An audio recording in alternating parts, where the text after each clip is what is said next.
Cô gái ỷ vào thân phận thanh mai trúc mã. Từ nhỏ đã coi cậu nhà bên như cún con để đùa giỡn.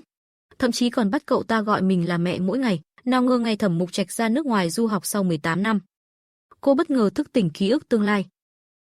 Biết được vì sự chiếm hữu bệnh hoạn của anh ta, mà tương lai sẽ bị Trúc Mã báo thù đến tan cửa nát nhà, cô lập tức quyết tâm tuyệt giao với anh ta. Thế nhưng khi thấy có người tấn công anh ấy, thì cô gần như theo bản năng nhào tới che chắn cho anh. Lưỡi dao loang loáng ánh sáng, Thẩm Mục, trước mắt chỉ thấy một màu máu đỏ rực. Tên đàn ông áo đen cực nhanh quay đầu bỏ trốn. Mấy vệ sĩ nhà họ Mục sắc mặt thay đổi, lập tức đuổi theo ngăn cản. Còn thân thể cô gái thì đổ gục trong lòng Thẩm Mục Trạch. Trái tim Thẩm Mục Trạch dường như ngừng đập. Mọi thứ xung quanh như đông cứng lại trong khoảnh khắc. Thế gian lúc này chỉ còn cô gái trong vòng tay anh. Người đàn ông cố gắng giữ lý trí, run rẩy bế cô lên rồi lao nhanh lên xe. Anh hét lên với tài xế, nhanh mau đến bệnh viện. Mặt cô gái trắng bệch như tờ giấy, hơi thở như đang dần tan biến theo từng chút hơi ấm, trôi đi từng chút một. Cô khẽ cất lời, giọng yếu ớt. Tôi có chuyện muốn nói với anh, giọng Thẩm Mục Trạch khàn khàn. Đến bệnh viện rồi hãy nói.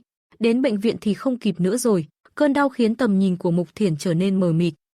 Ý thức như bị một bàn tay vô hình kéo dần đi. Cô cố dùng chút sức lực cuối cùng mở miệng khó nhọc. Về chuyện của dì Thẩm, xin lỗi, nhưng đó thật sự chỉ là một tai họa vô ý. Anh đừng trách nhà họ Thẩm.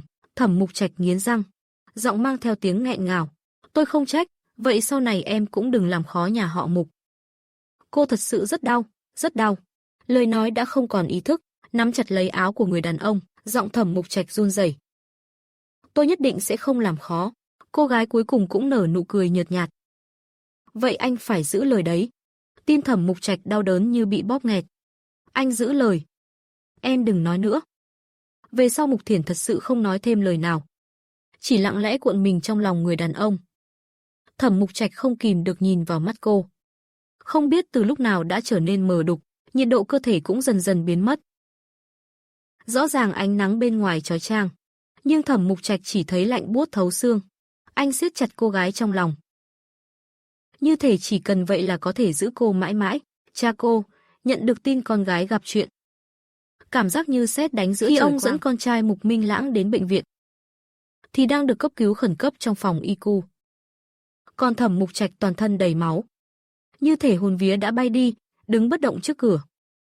Mục Minh Lãng mặt lạnh như băng, lao tới đấm anh một cú. Chính mày hại em gái tao ra nông nỗi này. Thẩm Mục Trạch không tránh, cứng rắn đón lấy cú đấm ấy. Mắt thấy Mục Minh Lãng định ra tay tiếp, cha cô thở dài bước tới ngăn lại. Ông đã nghe vệ sĩ kể lại đầu đuôi câu chuyện, cũng không ngờ con gái mình lại vì Thẩm Mục Trạch mà đỡ lấy nhát. Sau đó nghĩ đến việc con gái có thể thật sự sẽ chết lần này, nước mắt của cha cô tuôn rơi không ngừng. Từng là người quyết đoán trên thương trường, trải qua bao gian nan cũng chưa từng chau mày, giờ đây lại ngồi trên băng ghế, ôm mặt nức nở không thôi. Trong phòng chăm sóc đặc biệt bên trong, ý thức của Mục Thiển dần dần khôi phục. Y tá phát hiện phản ứng của cô, mừng rỡ nói, cô Mục, cô tỉnh rồi. Mục Thiển ngơ ngác nhìn xung quanh. Đây là đâu? Đây là phòng chăm sóc đặc biệt. Cô bị thương, vừa mới phẫu thuật xong. Mục Thiển chớp mắt. Tất cả ký ức như ùa về trong đầu, bao gồm cả những lời đã nói trên xe. Cô cứ tưởng mình thật sự sẽ chết.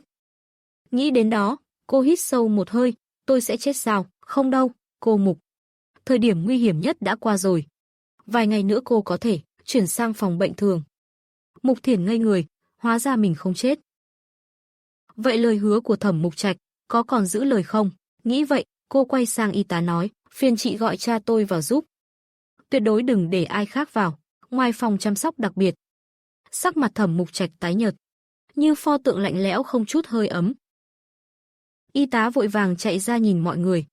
Cô Mục tỉnh rồi, cô ấy muốn gặp ông Mục. Nghe vậy, cha cô vội vàng bật dậy, gần như loạng choạng lao vào phòng. Thẩm Mục Trạch cũng cố nhấc chân, như thể cũng muốn vào gặp Mục Thiển, nhưng Mục Minh Lãng đã đứng chắn trước mặt anh. Em gái tôi chỉ gọi cha tôi. Đến cả anh trai như tôi còn không được nhắc tới, Thẩm Mục Trạch mà còn mơ được vào. Thẩm Mục Trạch mấp máy môi, nhưng cuối cùng không nói gì. Không lâu sau, Cha cô với gương mặt nặng nề bước ra. Mục Minh Lãng lập tức tiến tới. Ba. Thiển Thiển nói gì vậy? Ánh mắt cha cô phức tạp liếc nhìn Thẩm Mục Trạch. Nó không nói gì, chỉ bảo chúng ta đừng lo lắng. Sau đó ông lặng lẽ ngồi xuống ghế dài. Cúi đầu, không nói thêm lời nào. Đến nửa đêm, trong phòng chăm sóc đặc biệt, thiết bị theo dõi đột nhiên vang lên tiếng cảnh báo chói tai. Bíp, ngay sau đó là tiếng bước chân hốt hoảng của bác sĩ và y tá. Mục Thiển lại một lần nữa được đẩy vào phòng cấp cứu. Nhưng lần này, cô không còn tỉnh lại được nữa. Nhát dao ấy quá gần tim. Xin lỗi, chúng tôi đã cố gắng hết sức, lời bác sĩ như sét đánh giữa trời quang. Tim Thẩm Mục Trạch như vỡ vụn thành từng mảnh. Cha cô đứng lặng bên cạnh, thần sắc đờ đẫn. Tấm vải trắng đã phủ lên khuôn mặt Mục Thiển Thiển. Bàn tay Thẩm Mục Trạch run rẩy, muốn vén tấm vải ấy để nhìn cô lần cuối. Nhưng Mục Minh Lãng lập tức xông tới. Đẩy anh ra, chính mày hại chết em gái tao, mày còn mặt mũi nhìn nó sao? Thẩm Mục Trạch không đáp lời, chỉ nhìn gia đình họ Mục, ôm lấy cô gái trên giường bệnh rời khỏi phòng. Trong lòng anh dường như cũng có thứ gì đó, cũng theo cô rời xa mãi mãi. Tin tức đại tiểu thư nhà họ Mục qua đời nhanh chóng lan khắp Giang Thành, ai ai cũng biết cô đã hy sinh để bảo vệ Thẩm Mục Trạch. Không tiếc cả tính mạng, giới truyền thông rỉ tai nhau. Bắt đầu đào sâu mối quan hệ giữa hai người, phát hiện ra Mục Thiển từng vì Thẩm Mục Trạch mà chuyển trường, từ bỏ việc du học. Thẩm Mục Trạch từng giúp cô thoát khỏi vòng vây truyền thông. Lúc cô bị báo chí vây lấy khi nhà họ Thẩm phá sản, nhà họ Mục từng gửi tặng tấm séc 400 triệu. Chính Dương Minh nhìn thấy những tin tức này, cũng không kìm được mà ướt mắt, là người trong cuộc. Anh đã tận mắt chứng kiến Mục Thiển Thiển theo đuổi Thẩm Mục Trạch thế nào, và bị anh lạnh lùng từ chối ra sao. Tình cảm Mục Thiển dành cho Thẩm Mục Trạch còn sâu đậm hơn nhiều so với tin đồn trên mạng, nhưng chỉ có mình anh biết rõ rằng vì Mục Thiển từng dặn anh không được tiết lộ sự thật. Nhưng giờ cô đã ra đi, thì những chuyện đó cũng không cần giấu Thẩm Mục Trạch nữa. Anh vẫn nhớ rõ lần Mục Thiển đến công ty tham quan. Thái độ Thẩm Mục Trạch với cô khi đó vô cùng lạnh nhạt. Sau đó Mục Thiển rời đi và không bao giờ tìm đến Thẩm Mục Trạch nữa. Nhưng cô lại chủ động tìm gặp Dương Minh, đưa cho anh một danh sách, nói rằng những công ty trên đó đều đã được cô nói trước, họ sẽ không từ chối hợp tác với các anh. Cùng với danh sách là tấm séc trị giá 100 triệu, nhưng Mục Thiển lại không cho phép anh nói với Thẩm Mục Trạch.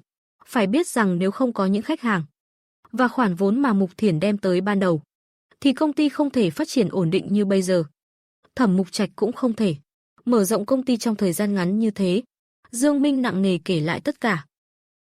Mục Thiển chịu giúp cậu đến vậy, giờ lại vì bảo vệ cậu mà mất cả mạng sống, ân oán với nhà họ Mục nên chấm dứt ở đây thôi. Ánh mắt Thẩm Mục Trạch tối sầm, trống rỗng như chết lặng. Dương Minh hoàn toàn không biết, thật ra giữa anh và nhà họ Mục sớm đã không còn thù hận, là anh đã hiểu lầm nhà họ Mục, cũng hiểu lầm cả Mục Thiển. Tang lễ của Mục Thiển Thiển diễn ra giản dị và kín đáo, nhà họ Mục không mời Thẩm Mục Trạch. Nhưng người em họ Trương Húc đã gọi điện cho anh. Trương Húc biết Mục Thiển Thiển từng thích anh ấy đến nhường nào. Trước đây chị vẫn luôn mong được gặp Thẩm Mục Trạch lần cuối. Thế nhưng khi Thẩm Mục Trạch xuất hiện ở nghĩa trang, Mục Minh Lãng lập tức muốn bảo vệ ngăn cản anh. Nhưng cha cô lại ngăn lại, cậu ấy muốn tiễn Thiển Thiển. Cứ để cậu ấy tiễn một đoạn đi, âm nhạc vang lên. Cha cô ôm chiếc hộp tro cốt của con gái, nhẹ nhàng đặt xuống huyệt mộ. Từng lớp đất lấp dần chiếc hộp. Nắp bia đá chậm chậm đóng lại, chôn vùi Mục Thiển Thiển. Cùng với dấu vết cuối cùng của cô trên thế gian này, Thẩm Mục Trạch đứng lặng yên một bên, cho đến khi tất cả người tiễn đưa đã rời đi. Dáng người đứng trước bia mộ, vẫn bất động như tượng. Khi ánh nắng đầu tiên của bình minh chiếu lên bia mộ cô gái, người đàn ông nhìn rõ hàng lông mày và ánh mắt trên ảnh. Mục Thiển, em từng có khoảng thời gian ngắn ngủi thích anh. Anh nguyện dùng cả quãng đời còn lại để đền đáp tình cảm ấy. Ở một nơi khác, sân bay Giang Thành, cha cô cẩn thận đỡ cha Mục Thiển Thiển. Đã bảo nghỉ ngơi thêm rồi hẵng đi. Ông lại không chịu nghe, cô gái nở nụ cười dịu dàng. Nhưng con không chờ nổi nữa, muốn nhanh chóng đến ngôi nhà mới của chúng ta. Cha cô bất đắc dĩ mà cưng chiều. Thật là, con gái yêu của ba chẳng làm gì được. Bên con. Cạnh, Trương Húc rối bời đủ cảm xúc. Chị à, chị giả chết mà không nghĩ cho em chút nào sao? Chị có biết em đã khóc bao nhiêu nước mắt không? Nếu nói với em kế hoạch từ đầu thì đã hỏng rồi. Nếu Thẩm Mục Trạch biết chị chưa chết, anh ta chắc chắn sẽ không rơi nổi một giọt nước mắt trong lễ tang, không chừng còn vui vẻ ra mặt ấy chứ. Trương Húc vô cùng ấm ức. Nhưng chị cũng không thể để em sống trong đau khổ suốt 1 tháng được chứ. Trời biết em đau lòng đến thế nào trong tháng đó. Mỗi ngày như cái xác không hồn, không biết phải làm gì. May mà đúng lúc đó, em bất ngờ nhận được cuộc gọi của Mục Thiển. Nói em đến sân bay tiễn chị, lúc đó Trương Húc còn tưởng mình đang nằm mơ. Cho đến khi giọng nói quen thuộc vang lên từ đầu dây bên kia, Trương Húc, thật sự là tôi đây, tôi chưa chết, lúc đó anh mới sung sướng nhảy cẫng lên. Lập tức lái xe như bay đến sân bay. Sau khi chia tay Trương Húc, chuyến bay cuối cùng cũng rời khỏi Giang Thành. Nhìn những tòa nhà dần nhỏ lại phía dưới, Mục Thiển cảm thấy lòng mình vô cùng an ổn, thậm chí còn có một tia mong đợi mơ hồ, giống hệt cảm giác lúc cô từng quyết định buông bỏ Thẩm Mục Trạch và rời đi năm xưa.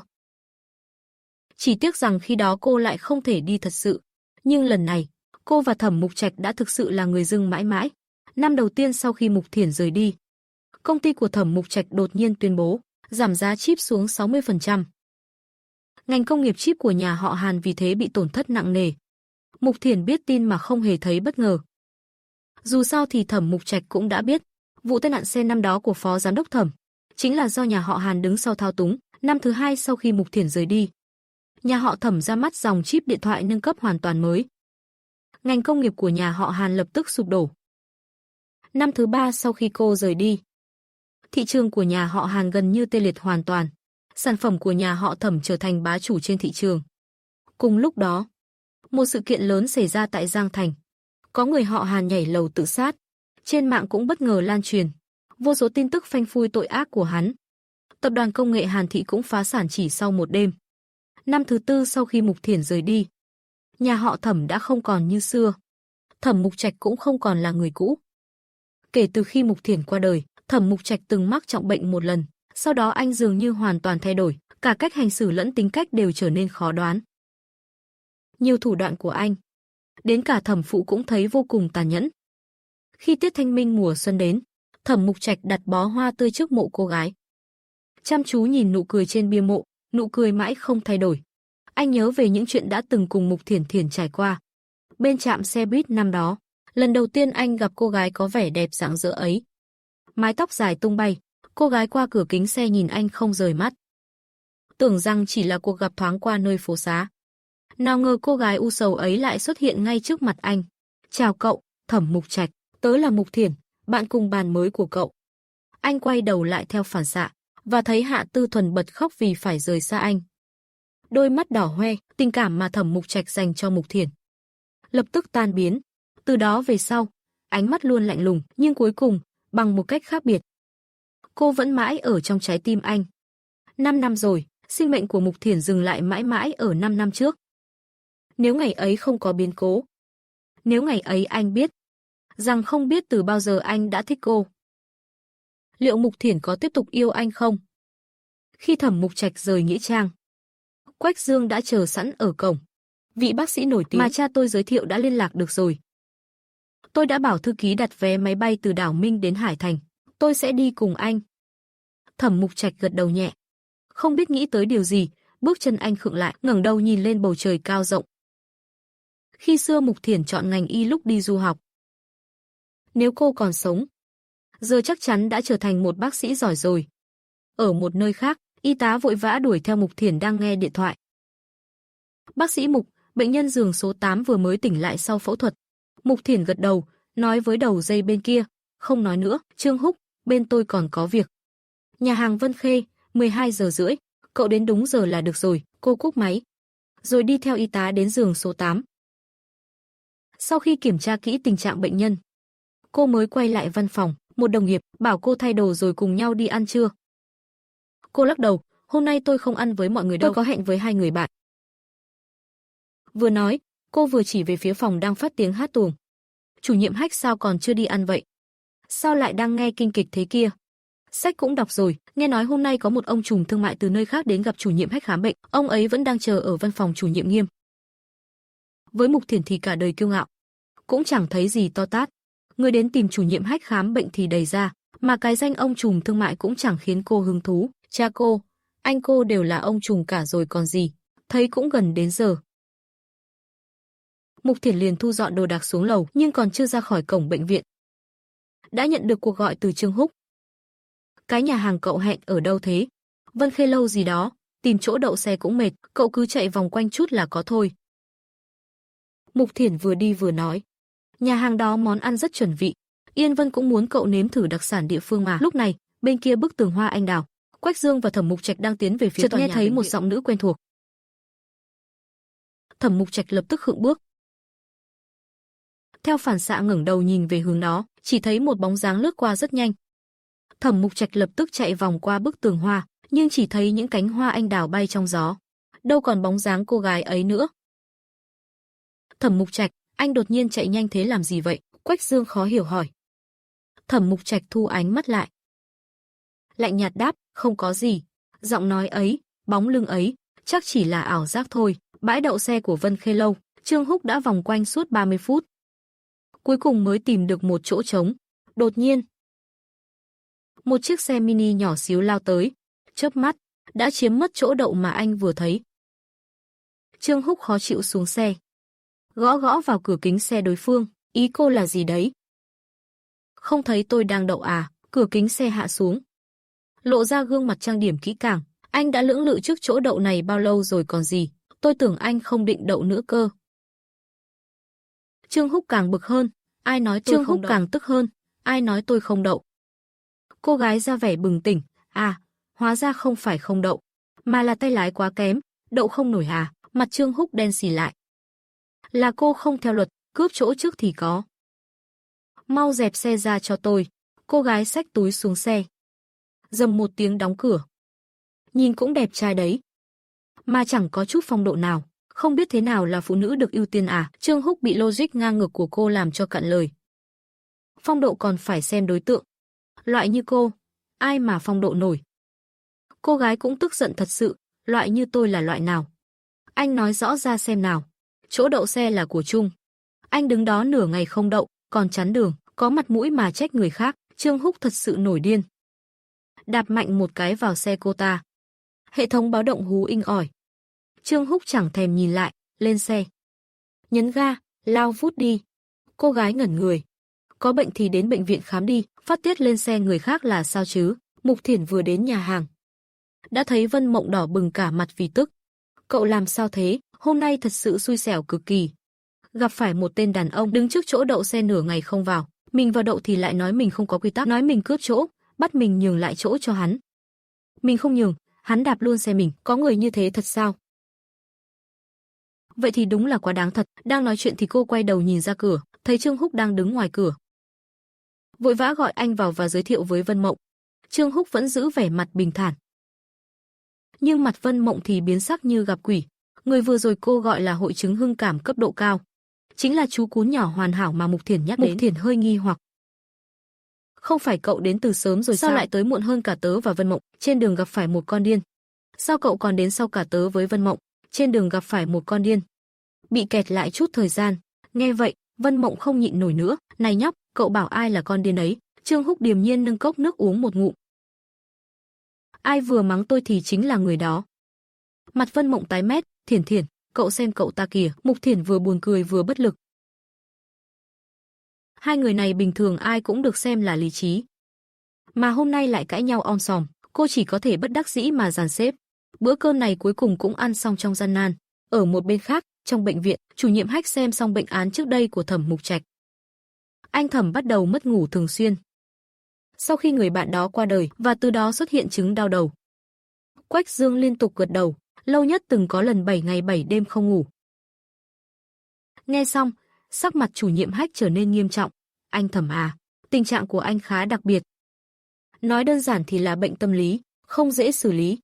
Thẩm Mục Trạch khẽ ngẩng đầu nhìn chủ nhiệm Hách. Đúng là bệnh tâm. Chỉ tiếc là người chữa được cho tôi không còn nữa. Quách Dương vẫn còn hy vọng. Vậy, vẫn có thể chữa được chứ? Chủ nhiệm Hách vuốt cằm. Thế này đi, tôi kê cho anh ít thuốc trước. Về nhà uống theo đơn. Hết liệu trình 3 tháng rồi kiểm tra lại. Nếu có tiến triển thì tốt.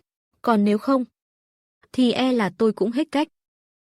Kết quả này với Thẩm Mục Trạch mà nói không hề bất ngờ. Anh chỉ bình tĩnh đứng dậy, thần sắc điềm nhiên. Cảm ơn bác sĩ Hách. Chúng ta đi thôi, cô gái. Lúc này, Mục Thiển vừa trở lại bệnh viện để tiếp tục ca làm. Còn đúng 3 phút nữa mới đến giờ. Vừa thấy cô, Thục Huệ đã chạy tới. Tớ vừa nhìn thấy ông trùm thương mại kia rồi. Trời ơi, thật sự đẹp trai lắm luôn. Mục Thiển có chút hoài nghi. Tớ thấy ai cậu cũng kêu là đẹp trai mà. Không không, lần này là thật sự, cực kỳ đẹp trai. Cậu không tin hả? Lát nữa anh ta từ văn phòng chủ nhiệm bước ra là cậu biết liền. Mục Thiển cười, gật đầu đồng ý. Nhưng giờ tớ đi thay đồ trước đã nhé. Sắp đến giờ làm rồi đấy. Ngay lúc cô bước vào phòng thay đồ, Thẩm Mục Trạch và hai người khác vừa mở cửa bước ra. Thục Huệ nhìn mà sững cả người. Cô quay đầu liếc nhìn cửa phòng thay đồ. Trong lòng sốt ruột thật sự. Thiển Thiển sao còn chưa ra vậy? Đáng tiếc người đang thay đồ chẳng nghe được lời lòng ấy.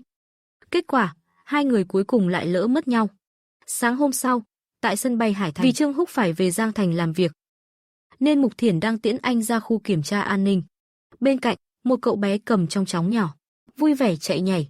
Ai ngờ bước hụt một cái, ngã nhào xuống đất. Cậu bé lập tức òa khóc nức nở. Mục Thiển vội vã chạy tới đỡ cậu bé dậy. Dỗ dành dịu dàng, Trương Húc thì nhặt trong chóng đưa lại cho đứa bé. Ở đằng xa, Thẩm Mục Trạch chuẩn bị về Giang Thành, cũng bị tiếng khóc thu hút. Giây tiếp theo, cả người anh như đông cứng lại.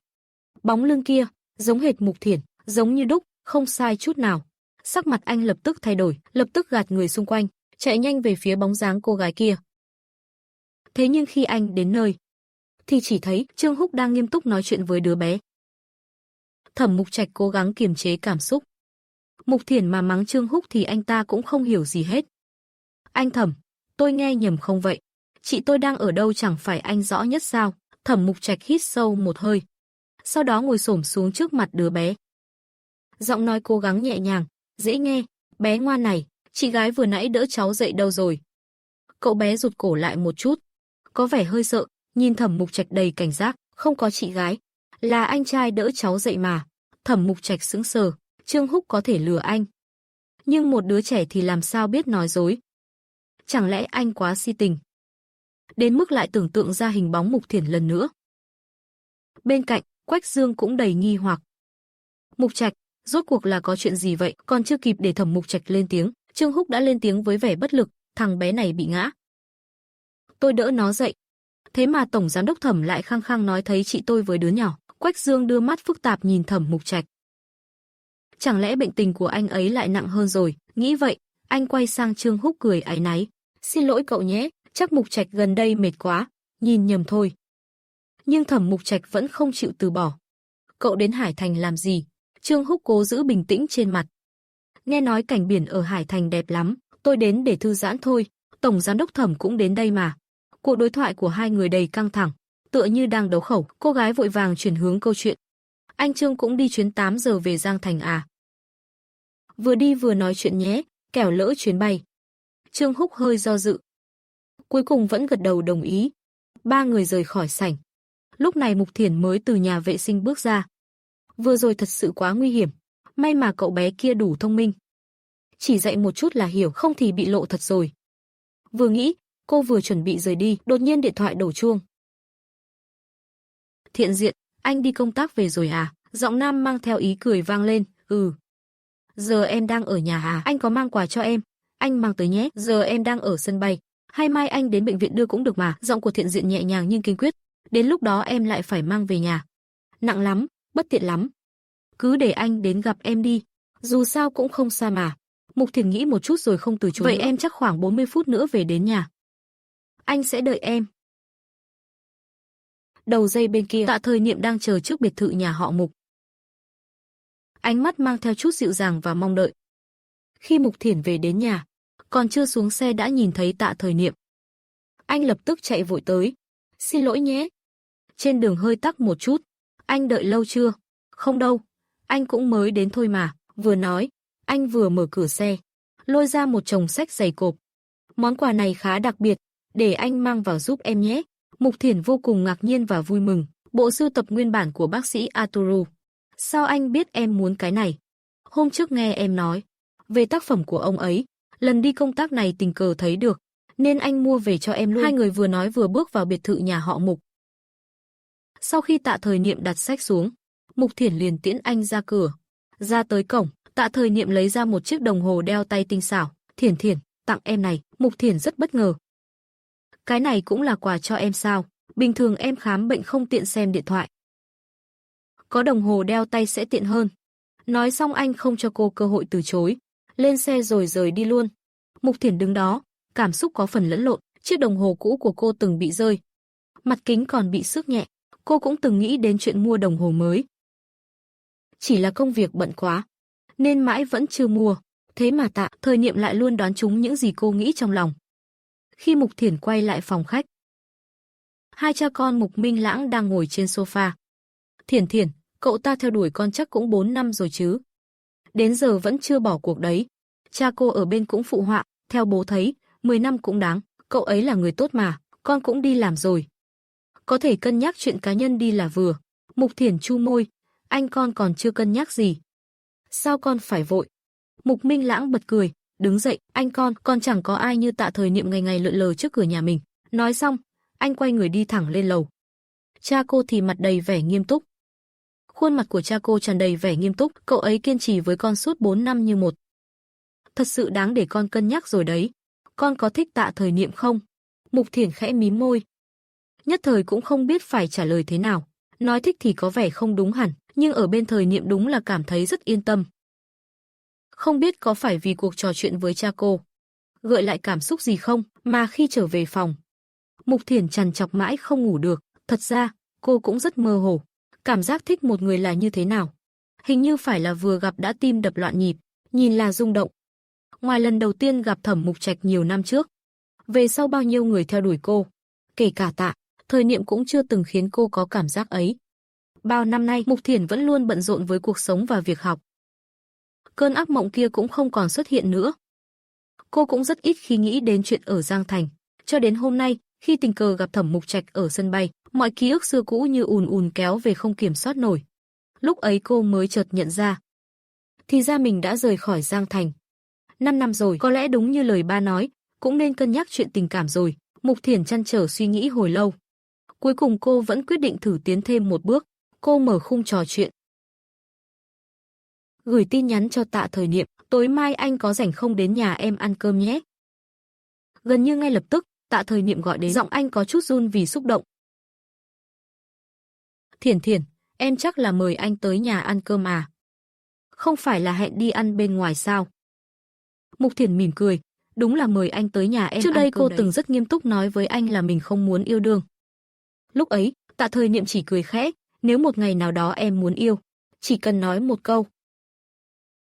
Tới nhà em ăn cơm đi là anh hiểu rồi. Mà giờ đây, Mục Thiển thật sự đã khẽ khàng tỏ ý, khiến đầu óc Tạ Thời Niệm rối bời cả lên. Em thật sự đồng ý để anh làm bạn trai em sao?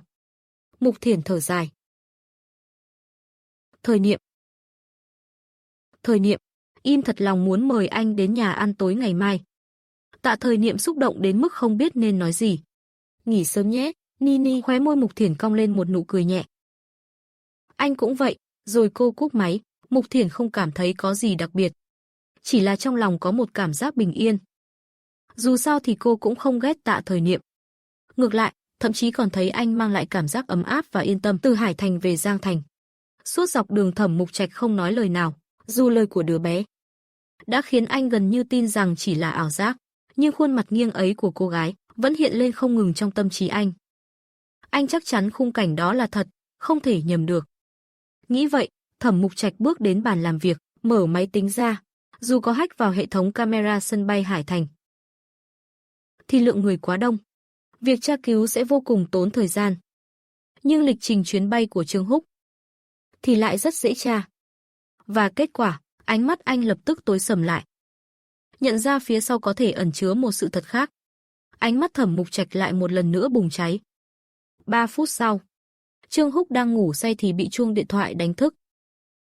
Đứa nào gọi giờ này thế, muốn chết à? Giọng Thẩm Mục Trạch lạnh lẽo đến cực điểm. Chị cậu đang ở Hải Thành đúng không? Trương Húc nghe vậy giật cả người. Cơn buồn ngủ lập tức bay biến. Thẩm Mục Trạch, anh điên rồi à? Chị tôi đã chết từ 5 năm trước rồi. Ai ngờ giây tiếp theo Thẩm Mục Trạch lạnh nhạt lên tiếng. Vậy thì cậu giải thích hộ tôi xem. Suốt 5 năm qua, vì sao cậu bay sang châu Âu 361 lần? Bay đến Hải Thành 999 lần.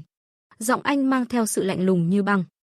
Bay sang châu Âu có thể là du lịch, nhưng theo tôi biết thì Nhà họ Trương ở Hải Thành không hề có bất kỳ dự án hay hợp tác nào ở đó, vậy sao cậu lại ưu ái Hải Thành đến thế?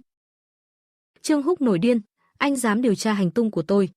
Tôi có nghĩa vụ gì mà phải giải thích cho anh? Thẩm Mục Trạch im lặng vài giây. Không muốn giải thích, cũng được thôi, vậy thì tôi sẽ tự mình tìm ra Mục Thiển. Nói xong, anh lập tức cúp máy. Trương Húc lúc này đã hoàn toàn không thể ngủ nổi, anh định gọi cho Mục Thiển. Nhưng nhìn đồng hồ đã là 3 giờ rưỡi sáng. Thôi, tốt nhất là đừng gọi. Ngày mai đến tìm Thẩm Mục Trạch nói cho rõ ràng. Xem rốt cuộc anh ta đang nghĩ gì, sau đó báo lại với chị cũng chưa muộn. Sáng hôm sau, Thẩm Mục Trạch đưa một xấp tài liệu cho Quách Dương. Bảo anh đi điều tra một công ty y tế ở Hải Thành, xem người đứng sau thật sự là ai. 5 năm trước, khi nhà họ Mục rút khỏi Giang Thành, ngành y tế ở Ninh Hạ không rõ đã đi đâu. Tối qua Thẩm Mục Trạch tra được một chi tiết. Những tài sản y tế dưới tên nhà họ Mục, vài năm trước đã được chuyển giao sang một công ty tên là Vĩnh Dạ Y tế. Công ty này thành lập đúng vào 5 năm trước. Giờ đã là một trong những tập đoàn dẫn đầu ngành y trong nước. Doanh nghiệp đầu ngành, một cách thực thụ, tuy người đại diện pháp lý không phải Mục Thiển. Nhưng việc thành lập trùng khớp thời điểm 5 năm trước, khiến người ta không khỏi nghi ngờ. Quách Dương nhận lấy tài liệu có phần ngạc nhiên, anh điều tra công ty này làm gì? Thẩm Mục Trạch chỉ nhàn nhạt nhìn anh một cái. Tôi nghi ngờ công ty này có liên hệ mật thiết với tập đoàn Mục Thị. Quách Dương sững người, vô thức nhớ đến những lời Trương Húc nói hôm qua ở sân bay. Chẳng lẽ Thẩm Mục Trạch thực sự tin rằng Mục Thiển vẫn còn sống? Nhưng tôi tận mắt thấy Mục tiểu thư mất rồi mà. Dù anh có điều tra nhà họ Mục, thì cũng không thể tìm thấy cô ấy nữa đâu. Thẩm Mục Trạch liếc mắt nhìn anh một cái, ánh mắt lạnh lẽo. Anh điều tra hay không? Quách Dương chột dạ, lập tức gật đầu nhận lệnh. Thẩm Mục Trạch nhìn qua những dữ liệu kia, trong lòng đã dần có đáp án. Nhưng khi biết được người thực sự đứng sau Vĩnh Dạ Y tế chính là Mục Thiển, chiếc bút trong tay anh rắc một tiếng bị bẻ gãy. Trương Húc vốn định hôm sau đến công ty tìm Thẩm Mục Trạch. Kết quả lại nhận được tin Thẩm Mục Trạch đã đến, đào mộ Mục Thiển. Trương Húc tức giận đến mức phóng xe thẳng đến hiện trường. Thẩm Mục Trạch, anh điên rồi sao? Chị tôi đã mất 4, 5 năm nay rồi mà bây giờ anh lại cho người đào mộ chị ấy. Thẩm Mục Trạch không đáp lời, chỉ lạnh lùng liếc anh một cái. Ánh mắt ấy khiến Trương Húc hoàn toàn mất tự nhiên. Thẩm Mục Trạch, tôi đang hỏi tại sao lại cho người đào mộ của chị tôi? Giọng Thẩm Mục Trạch vô cùng điềm tĩnh. Để giám định cho cốt. Trương Húc cảm thấy như bị sét đánh. Chị tôi đã mất rồi. Ở Giang Thành cũng không còn người thân trực hệ nào. Anh lấy quyền gì để giám định cho cốt của chị ấy? Không khuyên được, Trương Húc đành lao đến ngăn cản. Nhưng đám công nhân kia chẳng hề nghe lời, vẫn cắm đầu đào tiếp. Trương Húc sốt ruột đến mức hoảng loạn, vội vàng đi gọi người quản lý nghĩa trang. Nhưng đối phương hoàn toàn không nể mặt. Cậu có quan hệ gì với cô Mục? Trương Húc tức giận nói, tôi là em trai chị ấy. Nhưng người quản lý hoàn toàn không tin. Nhiều năm qua như vậy, tôi chưa từng thấy cậu đến viếng mộ cô Mục lần nào. Ngược lại, vị tiên sinh Thẩm này cứ cách vài hôm lại đến một lần, mỗi lần đến đều ngồi trước mộ cô ấy mấy tiếng đồng hồ. Nghe đến đây, nét mặt Thẩm Mục Trạch không thay đổi, nhưng Quách Dương thì có phần sững sờ. Trương tổng chưa từng đến thăm mộ cô Mục ư? Phải biết rằng quan hệ giữa hai người còn thân hơn anh em ruột. Cần biết, cậu ta và Mục Thiển thân thiết đến mức đó. Trương Húc nghe xong thì vô cùng bối rối, cố gắng nổi giận để che giấu chột dạ. Nhưng chẳng ai thèm để ý đến anh, lúc đó đám công nhân đã mở được nắp đá cẩm thạch. Thẩm Mục Trạch cẩn thận ôm lấy hộp tro cốt, giữ chặt trong lòng. Trương Húc lập tức kéo tay Quách Dương đang định đi theo. Hắn ta rốt cuộc muốn làm gì với tro cốt? Quách Dương khẽ thở dài. Ngày Mục tiểu thư qua đời, chính là Mục Trạch đưa cô ấy đến bệnh viện, trên quần áo anh ấy toàn là máu của cô Mục. Trương Húc trợn tròn mắt, không thể tin nổi. Anh ta vẫn giữ lại bộ quần áo dính máu năm đó sao? Trên mặt Quách Dương cũng không rõ là biểu cảm gì, chỉ đành bất lực gật đầu. Ánh mắt dõi theo bóng lưng Thẩm Mục Trạch, trong mắt Trương Húc chẳng biết là kinh hãi hay sợ hãi. Hắn thật sự phát điên rồi sao? Một bộ quần áo dính máu lại giữ suốt 5 năm, chỉ vì một chút nghi ngờ mà trực tiếp đào mộ người ta lên. Đây là chuyện người bình thường làm ra được sao? Quách Dương khẽ thở dài không thành tiếng, dù không điên thì cũng chẳng khác là bao. Ở bên kia, Mục Thiển vừa tan ca thì nhận được điện thoại. Giọng chàng trai ở đầu dây kia gần như phát điên, "Chị, Thẩm Mục Trạch đào mộ của chị lên rồi, nói là muốn giám định cho cốt." Quan trọng hơn là hắn còn giữ bộ quần áo dính máu năm đó, trên đó có vết máu của chị. Thật sự có thể trích xuất ADN đó. Trong khoảnh khắc, Mục Thiển cảm thấy như sét đánh ngang tai. Không phải cậu nói hắn không nghi ngờ gì sao, tưởng là mình bị ảo giác mà, lúc đó thì đúng là hắn không nghi ngờ, ai ngờ sau khi về lại kiểm tra lịch sử di chuyển của em. Nửa đêm gọi điện tra hỏi tại sao em đến Hải Thành. Những 999 lần luôn đó. Chị à, em thấy thôi thì chị cũng đừng trốn nữa. Dù sao giấc mơ cũng chỉ là mơ thôi. Em không tin hắn thật sự dám làm gì chị. Mục Thiển cảm thấy hơi nhức đầu. Không phải là vấn đề hắn có dám làm gì hay không, mà là chị không muốn để hắn biết chị còn sống. Dù sao giấc mơ cũng chỉ là giấc mơ. Mà kết quả thì đều bị hiện thực tát cho một cú đau điếng. Cô chọn cách giả chết rời khỏi Giang Thành. Mộc Gia cũng chọn hy sinh, tất cả những điều đó đều không phải để một lần nữa vướng vào Thẩm Mục Trạch. Mục Thiển cân nhắc một lúc lâu rồi đáp. Cậu yên tâm, trong hũ cho toàn là cho cây cỏ thôi. Hắn không dám định được gì đâu, nhỡ hắn phát hiện là cho giả. Rồi đến tìm bác Mộc thì sao? Mục Thiển nghĩ ngợi một chút rồi nói, lúc đó cứ nói đó chỉ là phần mộ gió của chị. Cho cốt thật đã được đem về Hải Thành rồi. Cùng lắm thì dựng thêm cho hắn một cái mộ giả ở đó, là xong chuyện. Có khả năng Thẩm Mục Trạch sẽ lại đến tìm em đấy. Cậu tuyệt đối không được tiết lộ tung tích của chị đâu, cả địa chỉ nhà của chị cũng không được nói ra. Trương Húc gật đầu đồng ý. Chị yên tâm đi, có đánh chết em cũng không nói đâu. Vừa cúp máy xong, anh ta liền thấy Trương Đông đẩy cửa bước vào. Giao cho cậu một nhiệm vụ, công ty sắp tổ chức dạ tiệc từ thiện tại Hải Thành. Cậu phụ trách khâu chọn địa điểm và hậu cần cho hội trường nhé. Nghe thấy hai chữ Hải Thành, mắt Trương Húc lập tức sáng rực. Chỉ là dạ tiệc từ thiện thôi mà. Em đi Hải Thành ngay, đảm bảo hoàn thành nhiệm vụ. Thấy Trương Húc xách điện thoại chạy đi vèo một cái. Trương Đông chỉ biết lắc đầu thở dài. Quay về văn phòng, ông lập tức gọi điện thoại, Tổng Giám đốc Thẩm. Tôi đã bảo Trương Húc đến sân bay rồi. Ở bên kia, Mục Thiển lại cảm thấy bồn chồn không yên. Cậu thấy để tránh rắc rối phát sinh, tốt nhất là nên rời Hải Thành một thời gian, ra nước ngoài lánh mặt cũng được. Nghĩ là làm. Cậu lập tức chạy đi xin phép với trưởng khoa, sau đó định về căn hộ gần bệnh viện.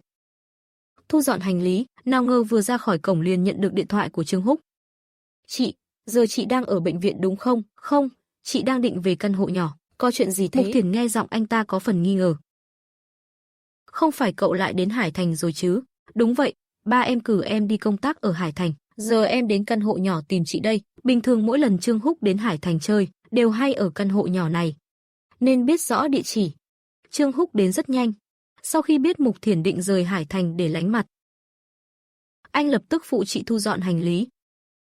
Đúng lúc này, một chiếc xe sang màu đen chậm chậm dừng lại dưới lầu. Người đàn ông ngước mắt nhìn lên căn hộ, ánh mắt u tối đến cực điểm.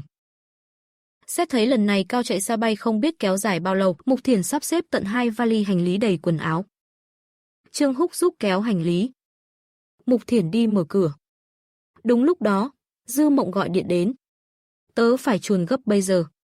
Để lúc khác nói rõ cho cậu, nếu chậm nữa là không kịp đâu.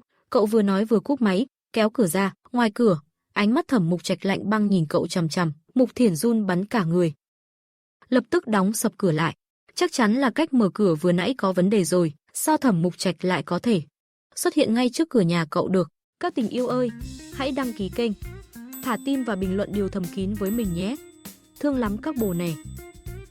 Cô gái giả chết suốt 8 năm, chỉ để trốn khỏi mối tình Bạch Nguyệt Quang yêu cô sâu đậm. Nào ngờ một sự cố bất ngờ lại khiến anh phát hiện sự thật cô vẫn còn sống. Trong lòng cô lo sợ. Thu dọn đồ đạc định bỏ trốn. Ai ngờ vừa mở cửa ra, thì người đàn ông đã đứng đó, sắc mặt u ám. Lúc này trong lòng Thẩm Mục Trạch lửa giận bùng lên. Mục Thiển, là em thật sao? Thử chạy một bước tôi xem. Cô nuốt nước bọt một cách khó khăn. Biết mình sai nên không dám lên tiếng. Trương Húc thấy vậy liền kéo cô ra sau lưng. Thẩm Mục Trạch, anh hung dữ cái gì? Chẳng qua là vì chị tôi giả chết lừa anh thôi mà. Chị tôi đâu nợ gì anh, còn cứu anh một mạng nữa kìa. Chỉ là không muốn dính dáng gì đến anh. Vậy có gì sai sao? Thẩm Mục Trạch sững lại. Tại sao lại không muốn dính dáng đến tôi? Mục Thiển cắn môi, không biết phải trả lời thế nào. Nhưng anh thì chẳng để tâm. Anh còn hỏi được à? Vì nhà họ Thẩm các người thù phải trả. Hơn nữa thủ đoạn còn vô cùng tàn nhẫn. Mẹ anh chết trong bệnh viện nhà họ Mục. Nhưng đó là do y tá vô tình gây ra. Chị tôi sợ các người trả thù nên mới phải rời đi. Chính anh khiến chị tôi mỗi đêm gặp ác mộng. Anh có biết mình đáng ghét đến mức nào không? Thẩm Mục Trạch khựng người, anh biết lời Trương Húc không phải là vô căn cứ. Năm đó, Mục Thiển hấp hối trong vòng tay anh. Vẫn cố gắng giữ một hơi thở, cầu xin anh đừng trách nhà họ Mục, nhưng anh đâu có trách được. Chưa nói đến việc Mục Thiển đã chắn giao cứu anh. Ngay cả Mục Bằng Thành cũng luôn có thiện ý với nhà họ Thẩm. Anh cũng sẽ không ra tay với nhà họ Mục, nghĩ vậy, cơn giận trong lòng Thẩm Mục Trạch dần tiêu tan. Thay vào đó, lại là một nỗi chua xót khó diễn tả. Anh chăm chú nhìn Mục Thiển. Trong lòng em, tôi là người không biết phân biệt đúng sai sao. Mục Thiển nghe vậy thì ngẩng đầu đối diện ánh mắt anh. Em không biết, nhưng em thật sự không dám lấy người nhà ra mạo hiểm. Dù sao thì chuyện nhà họ Hàn ra sao ai cũng thấy rõ. Hoa rơi trong lòng Thẩm Mục Trạch chỉ thấy chua xót kỳ lạ. Anh lập tức nhắm mắt lại, hít sâu một hơi. Lúc mở mắt ra, đôi mắt đã trở lại sự bình tĩnh thường ngày, nghe nói phong cảnh Hải Thành rất đẹp. Hay là em đi dạo với tôi một chút, lập tức phản đối. Đây là Hải Thành chứ không phải Giang Thành. Em đừng sợ, bên cạnh bác Dương thở dài một tiếng. Cô Mục à, Mục Trạch tuyệt đối sẽ không làm hại em đâu. Em đi dạo với anh ấy một chút đi, có hiểu lầm gì cũng tiện để nói rõ. 5 năm nay, vì cái chết của Mục Thiển Thiển. Thẩm Mục Trạch sống ra sao chỉ có bác Dương biết, nếu là người khác dám lừa Thẩm Mục Trạch như thế, hậu quả chắc chắn sẽ rất thảm khốc. Thế mà giờ đây anh ta lại chưa từng nặng lời với Mục Thiển. Nghe vậy Mục Thiển cũng không từ chối nữa, dù sao có vài chuyện nói rõ ràng cũng tốt. Hai bên đường phố Hải Thành nở đầy hoa anh đào đỏ rực. Mục Thiển đi theo sau Thẩm Mục Trạch. Cả hai lặng lẽ bước đi rất lâu. Cuối cùng người đàn ông dừng lại. Quay đầu lại chăm chú nhìn cô gái. 8 năm không gặp, ánh mắt và đường nét trên khuôn mặt cô vẫn như xưa, nhưng cũng mang theo đôi chút thay đổi. Các năm qua em sống có tốt không? Ban đầu Mục Thiển định cứng rắn chịu đựng ánh mắt của anh. Nhưng vừa nghe anh hỏi, cô hơi sững người. Ngước mắt lên nhìn lại anh, không hiểu sao tim cô lại đập thình thịch. Cũng khá tốt. Sống ở châu Âu 8 giờ đã trở thành một bác sĩ. Trong lòng Thẩm Mục Trạch bất giác thấy ấm áp, cô rốt cuộc đã trở thành người mà mình muốn trở thành. Làm công việc mà cô yêu thích. May mắn thay, cuộc đời cô không bị thay đổi vì tai nạn năm đó. Bất chợt, người đàn ông thấp giọng hỏi. Em mơ thấy ác mộng. Mục Thiển ngẩn ra một lúc rồi mới phản ứng lại. Em mơ thấy anh thành ông trùm ngành truyền thông. Em liền nói với nhà họ Mục là hãy dẹp bỏ tất cả vì anh mà cắn môi, không nói tiếp. Mục Thiển bổ sung nhẹ. Trong mơ, nhà họ Mục vì anh mà tan cửa nát nhà, ngay cả Trương Húc cũng bị liên lụy. Tôi thật sự không thể không đề phòng. Thẩm Mục Trạch không biết phải hình dung cảm xúc hiện tại ra sao. Lâu lắm mới thở dài một tiếng. Trong lòng em, tôi đáng sợ đến vậy sao? Cô chưa trả lời. Nhưng dường như đã ngầm thừa nhận. Người đàn ông thấy vậy, trong lòng bỗng dâng lên nỗi cay đắng. Thảo nào lúc trước, anh cố đối xử thật tốt với cô, thậm chí còn sẵn sàng liều mạng vì cô. Thì ra tất cả chỉ vì cô sợ. Nghĩ vậy, Thẩm Mục Trạch lại rơi vào im lặng. Anh lặng lẽ nhìn về phía biển xa. Mục Thiển cũng không nói gì thêm. Cô từng nghĩ lần này gặp lại Thẩm Mục Trạch, anh sẽ lạnh lùng tàn nhẫn như trong giấc mơ. Nhưng xem ra, anh lại ôn hòa hơn nhiều. Đột nhiên, một cuộc gọi vang lên. Phá vỡ sự tĩnh lặng giữa hai người. Là cuộc gọi từ Tạ Thời Niệm. Thiển Thiển, nghe nói chiều nay em vội vã rời đi. Xảy ra chuyện gì vậy? Cũng có chút việc. Vừa nói cô vừa liếc nhìn Thẩm Mục Trạch. Cô không rõ Thẩm Mục Trạch còn định ở bờ biển bao lâu. Lúc này, Tạ Thời Niệm lại hỏi tiếp. Em có quay lại bệnh viện không? Anh đang đợi em ở bệnh viện. Mục Thiển ngập ngừng một chút. Có thể em sẽ về muộn, không sao. Anh chờ là được. Cúp máy xong, Mục Thiển phát hiện Thẩm Mục Trạch đang nhìn mình. Tối nay có việc sao? Cô đáp qua loa. Có hẹn ăn cơm ở nhà. Vậy đi thôi, tôi đưa em về. Mục Thiển vô cùng ngạc nhiên. Cô vốn nghĩ Thẩm Mục Trạch sẽ tra hỏi chuyện cô lừa anh. Nhưng anh chẳng truy cứu gì cả, chỉ hỏi một câu. Em sống có tốt không? Thấy cô gái mang vẻ không thể tin nổi. Trong lòng Thẩm Mục Trạch dâng lên cảm xúc khó tả. Cô lại không hề tin tưởng anh sao? Nhớ lại lời Trương Húc, nói cô thường xuyên gặp ác mộng vì anh, thường bị giật mình tỉnh giấc. Trong lòng Thẩm Mục Trạch dâng lên nỗi áy náy và đau lòng. Tôi từng hứa sẽ không làm khó nhà họ Mục. Giờ tôi có thể hứa với em một lần nữa. Tôi tuyệt đối sẽ không làm gì tổn hại đến họ Mục. Sau này, nếu em muốn quay về Giang Thành, tôi sẽ hoàn toàn Tránh xa cuộc sống của em, cả đời này cũng sẽ không bước chân đến Hải Thành nữa. Khi Thẩm Mục Trạch nói ra những lời này, trái tim anh như bị xé toạc. Thế nhưng trên gương mặt lại chẳng lộ ra chút cảm xúc nào. Mục Thiển không ngờ, anh lại đưa ra lời hứa như thế.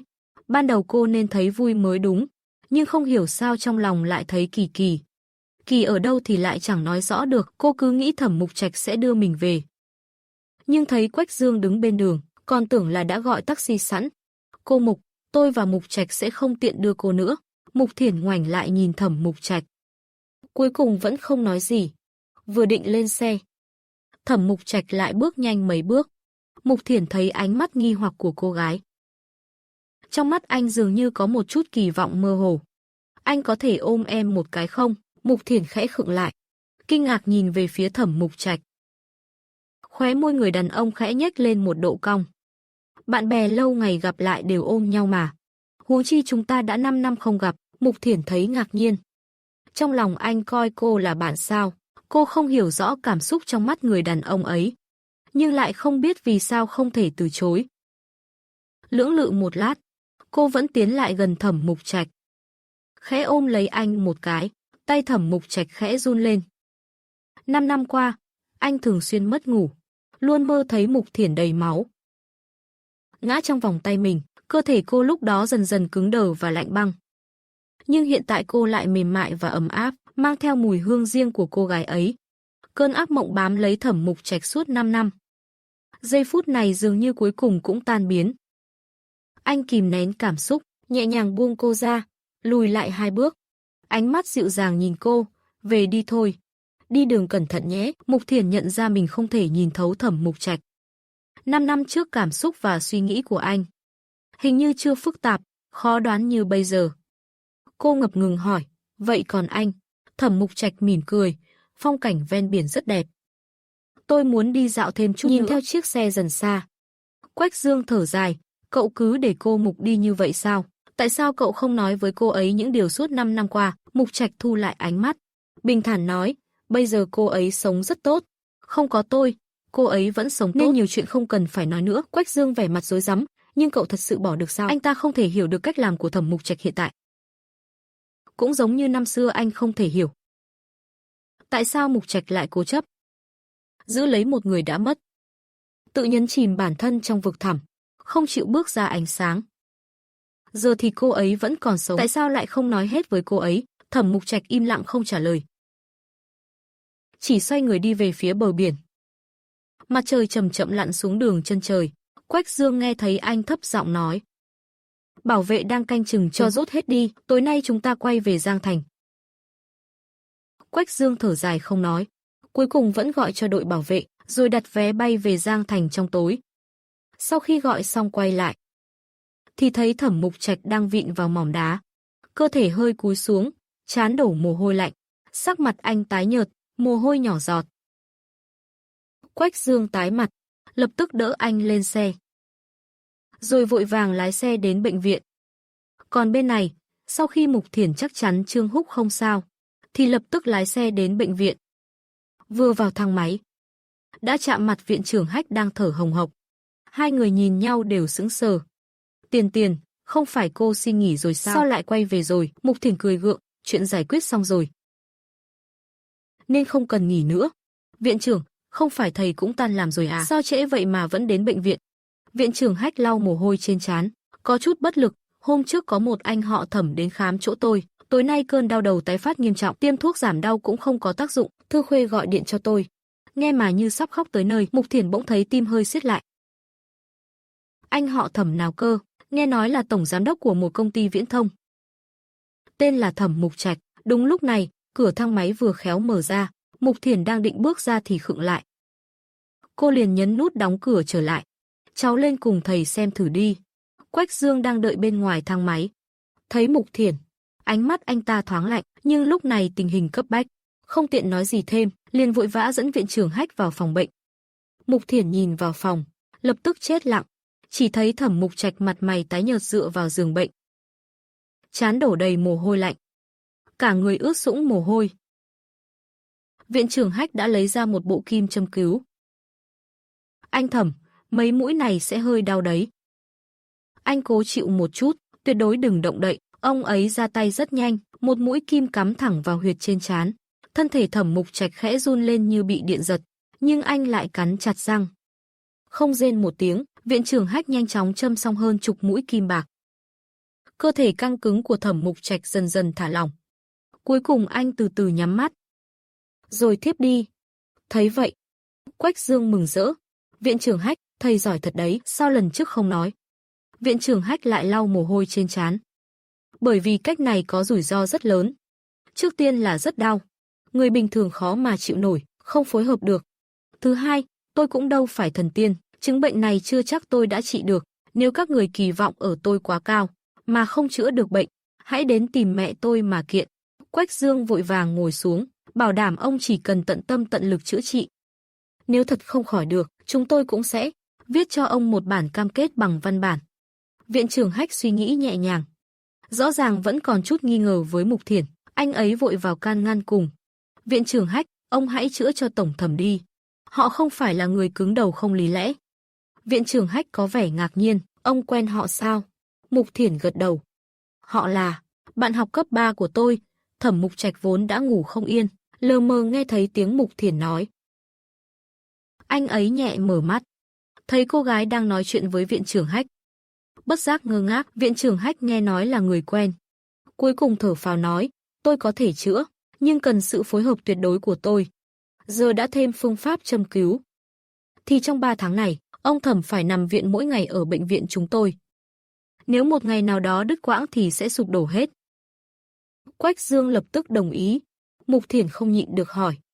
Về tình trạng bệnh của Thẩm Mục Trạch, chính là do bóng ma tâm lý gây ra. 5 năm trước, ông Thẩm có một người bạn vì cứu ông đã thay ông hứng một dao. Sau khi người bạn mất, ông luôn nhớ đến cảnh đó, khó ngủ. Dần dần mất ngủ khiến đau đầu ngày càng nghiêm trọng. Mục Thiển nhìn Thẩm Mục Trạch có chút không dám tin. Người bạn của tổng thẩm ấy chẳng phải là mẹ tôi sao? Thẩm Mục Trạch ngập ngừng nói. Quách Dương không nhịn được nữa, chẳng lẽ ngoài cô Mục còn ai nữa có thể che chắn cho ông ấy? Còn ai có thể để lại vết thương sâu sắc như vậy cho ông ấy? Viện trưởng Hách mặt đầy kinh ngạc. Ông Thẩm trước đó nói bạn kia đã mất rồi mà. Thẩm Mục Trạch vẻ mặt bình thản nói mình đã nhầm. Viện trưởng Hách bối rối. Việc mạng người nghiêm trọng mà cũng có thể nhầm được sao? Ngay lập tức ông ta muốn hớn hở tuyên bố. Nếu Thiển Thiển thật sự là người bạn đã thay cậu chống đỡ cú đâm, thì cậu cũng chỉ có 9 phần chắc chắn thôi. Bởi vì các cậu là bạn cũ gặp mặt.